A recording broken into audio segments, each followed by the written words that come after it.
হ্যাঁ ছেলে, মনে রাখিস, তুই আর ইমানদারের কাফেলা পাবি না। কেন চুল কাটবা না?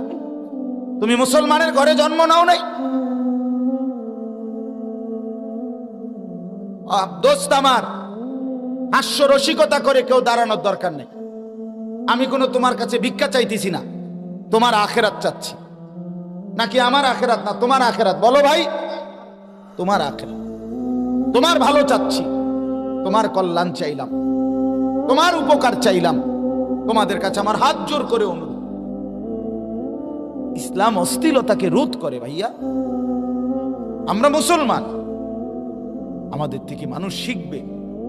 যুবক ভাইয়া, আমাদের থেকে মানুষ শিখবে। তোমার চুলের কাটিং অন্যরা শিখবে, তুমি কেন অন্যের কাটিং নিবে? তোমার জামা থেকে অন্যরা জামা পরা শিখবে। তোমার কথা থেকে, লেবাস থেকে, পোশাক থেকে, আচরণ থেকে